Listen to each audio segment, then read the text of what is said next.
2023년 8월 17일 목요일 달코라 뉴스입니다. 연방정부의 인플레이션 감축법과 반도체법이 시행된 이후 1년 동안 대기업들의 대규모 대미 투자 계획을 가장 많이 발표한 나라가 한국이라는 분석이 나왔습니다. 연방대법원의 낙태권 폐기 판결 이후 여러 주에서 낙태 시술을 제한한 가운데 이제는 낙태약 사용까지 어렵게 만드는 판결이 나왔습니다. 백악관이 한미일 정상회의와 관련해 3국 협력 강화에 도움이 될 중요한 계획을 발표할 거라고 전했습니다. 캘리포니아 주의회가 한복의 날 제정을 추진합니다.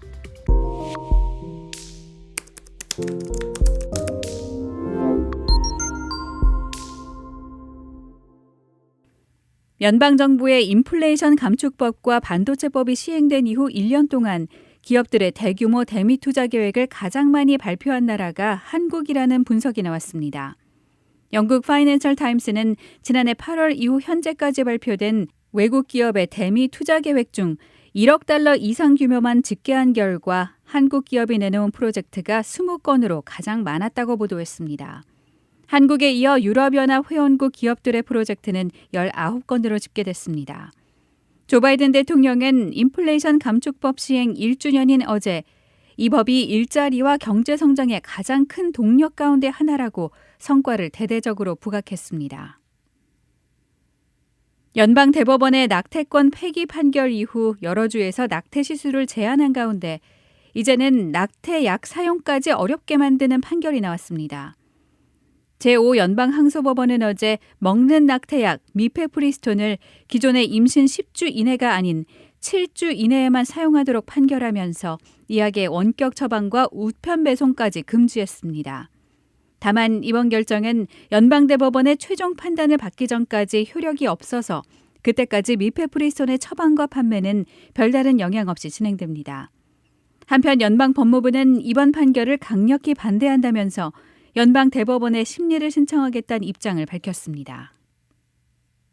백악관이 내일 열리는 한미일 정상회의와 관련해 3국 협력 강화에 도움이 될 중요한 계획들을 발표할 거라고 전했습니다. 존 커비 백악관 국가안전보장회 전략소통조정관은 이 계획들이 3국 관계를 새로운 차원으로 끌어올릴 거라면서 세 나라 협력의 새로운 시대를 열 이번 회의의 목적은 인적 유대를 강화하고 영내 번영과 경제 기회를 증진하기 위한 거라고 설명했습니다. 캘리포니아 주의회가 한복의 날 제정을 추진합니다. 샤런 쿼크 실바 캘리포니아주 하원의원은 해마다 10월 21일을 한복의 날로 제정하는 상하원 공동 결의안을 지난 14일 발의했습니다. 쿼크 실바 의원의 한인 보좌관인 박동우 씨는 어제 소셜미디어로 이 결의안이 상하원을 통과해 한복의 아름다움을 널리 알렸으면 한다면서 협조와 지원을 당부했습니다. 한복이 한국인의 전통 의상이라고 명시한 이 법안에는 올해 10월 21일과 이후 해마다 같은 날을 캘리포니아주가 한복의 날로 선포할 거라는 내용이 담겨 있습니다. 오늘의 단신입니다. 더불어민주당 이재명 대표가 백현동 개발 특혜 의혹 조사를 받기 위해 또 한 번 검찰 포토라인에 섰습니다.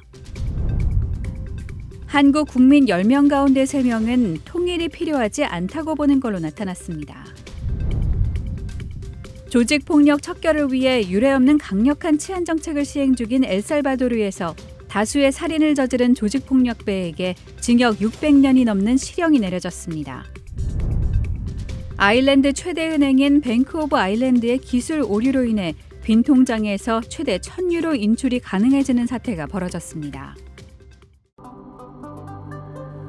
지금까지 8월 17일 목요일 달코라 뉴스의 소피아 싱이었습니다.